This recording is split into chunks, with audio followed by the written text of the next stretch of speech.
see, my root system goes back so deeply into radio. I was 2 years old when radio came to birth in America. That's 1922, with the little crystal radios and sitting around my grandma's front room and listening to broadcasts. And I moved to Tucson, Arizona when I was 12, and Chandu the Magician came on. And God Almighty, I was just fantastically in love with Chandu the Magician. I have lived most of my life at the top of my voice. It's the only way to live. I can't imagine people not living at the top, at a shout and a shriek all the time. And because of radio, it changed my life in many ways. Just listening to all the broadcasts, the early Sherlock Holmes shows, 1930-31, done by G. Washington's Coffee, Crime Club, all those lovely things. The man you're listening to is writer Ray Bradbury.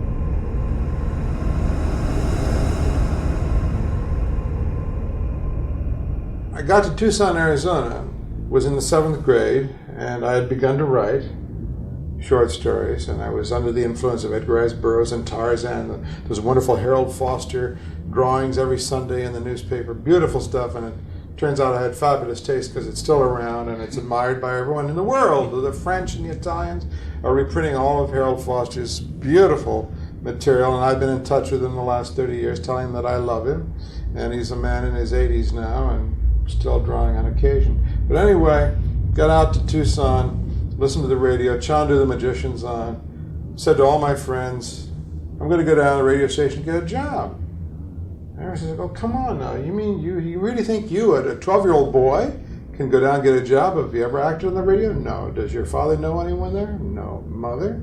Any other relatives? No. You mean you're just going to go down there and hang around? They're going to hire you? I said, yeah, I'm going to be irresistible. So I went down to the radio station and I emptied out ashtrays and I ran for newspapers and I just kept my nose pressed against the glass and watched. And by God, within 2 weeks I knew everyone at the station, and I was reading the comic strips to the kiddies every Saturday night with a bunch of other kids, and I got free passes to all the local movies, King Kong, The Mummy, Dracula. I mean, I was living high off the hog, God, isn't that something? It was a combination then of my 3 great loves, movies, reading comic strips, and being on the radio.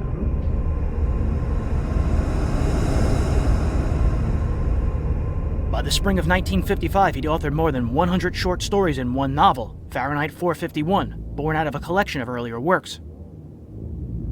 These stories were published in magazines like Astounding Science Fiction, Street and Smith, Weird Tales, Thrilling Wonder Stories, and the Saturday Evening Post. Among sci-fi enthusiasts, Bradbury was regarded as one of America's preeminent writers. In April, Ernest Kinoy was tapped to adapt one of the sections of Bradbury's Martian Chronicles, and The Moon Be Still As Bright, for X-1's audition.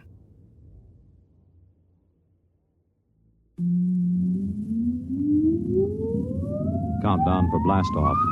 X-5, 4, 3, 2, X-1, fire.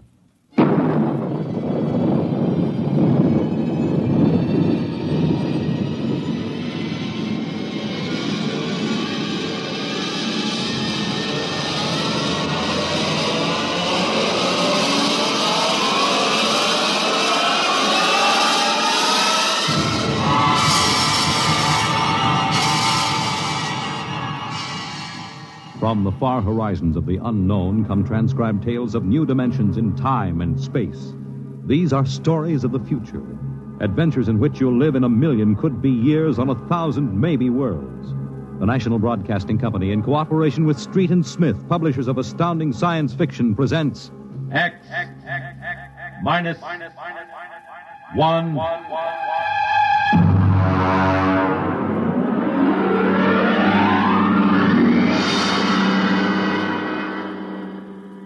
Tonight, the Ray Bradbury story entitled, And the Moon Be Still As Bright.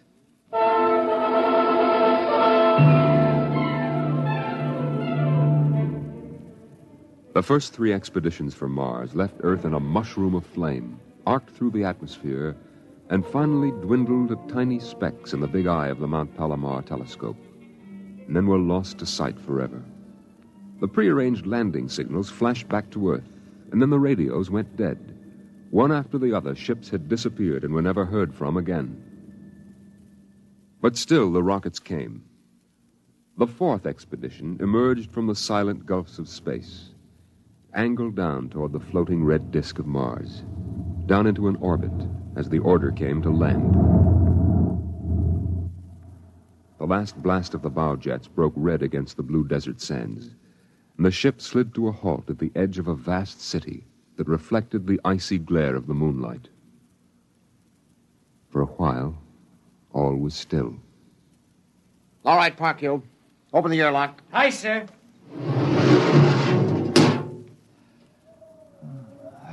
Fresh air. Hey, it's cold out here. Who cares? We got here. I thought I'd never hit solid ground again. Hey, how about a fire, Captain Wiley? It's freezing. Later. We have work to do. Oh, smell that air. Why, you could get drunk on it. Say, there's an idea. Why don't we break out a bottle and celebrate? Biggs, there will be no drinking done until we're secured. But we're landed, Captain. 3 other expeditions landed and disappeared within 24 hours. Now, we're not relaxing security till we find out what happened to them. What do you mean, maybe Martians? Spender, you're an archaeologist. How old would you say they are? I can't tell till I study them more closely. It's a kind of engineering we couldn't duplicate on Earth. Well, I'm not interested in the architecture now. I want to make sure there's nothing there that might be dangerous. Mr. Hathaway. Yes, sir? I want you and Spender to take a reconnaissance party into the city and find out what's there. We'll set up camp here. No man is to go more than 50 feet from this rocket. And there'll be no celebration till Hathaway and his party report back.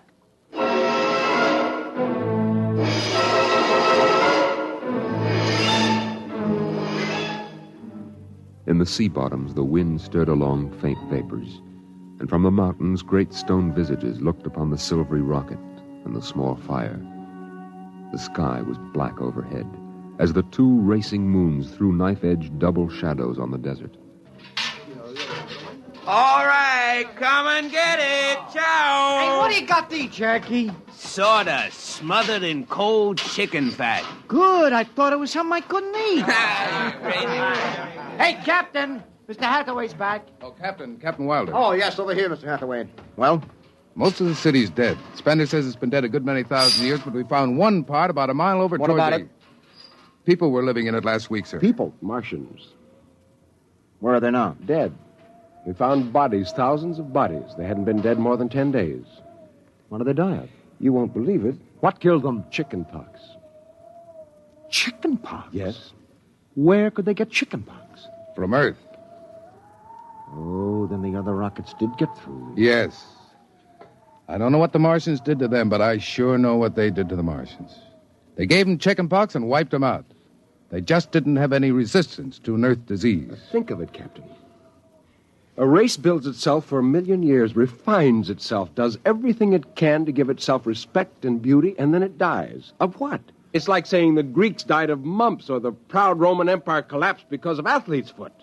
We didn't even give them a decent excuse for dying. We just gave them chickenpox. Spender, get hold of yourself. You didn't see those bodies, Captain. Yes, I know. It must have been a shock. You need a rest, a little relaxation. The Martians are dead. There's nothing you can do about that now. Hey, you hear that? The Martians are all dead. Come on, let's break out a bottle and whoop it up. How about a case, eh? Oh, good Lord. They have to do that now? Isn't there time later to throw old beer cans into the canals? Spender, you're an idealist. They're not. All they know now is that they're safe. Little shouting won't hurt. You think too much. I was safe on Mars. The first Earthmen on Mars. We gotta celebrate. Yahoo!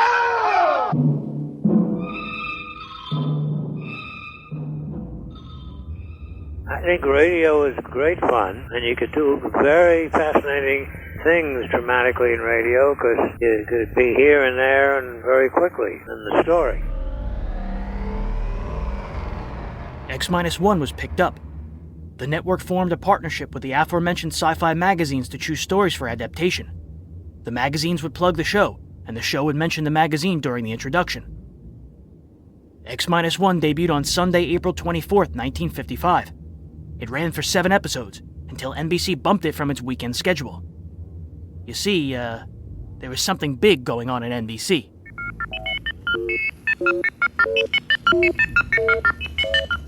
This is Monitor. And now the American Forum of the Air, one of television's most interesting and influential programs. In accord with our policy of bringing you the best of the weekend programming, whatever the medium, Monitor now invites you to listen to a playback of this week's discussion on the American Forum. Question to be resolved, is American freedom in danger? After Monitor debuted on June 18, 1955, taking over NBC's entire weekend format, the only two Sunday dramatic shows remaining were Fibber McGee and Molly and The Great Gildersleeve. There was suddenly no place for science fiction. The future was already here. X-1 wrapped up its initial run on June 5th. Here's the latest news. The cable snapped on a footbridge at the Cherokee Indian Reservation in western North Carolina today. About 60 people on the bridge plunged into the waters of a rocky and shallow river. Incidentally, to find out more about the launch of Monitor, give a listen to Breaking Walls episode 116. Were hospitalized. 2 of them are in critical condition. When the series was pulled, NBC asked listeners to send postcards and letters if they had any interest in hearing more. The network had long been known for its impatience with new programs. If a series wasn't generating sponsorship and large listenership straight away, NBC often dropped or moved the show. Unfairly, the onus was on Street and Smith and their magazine to make X-1 profitable.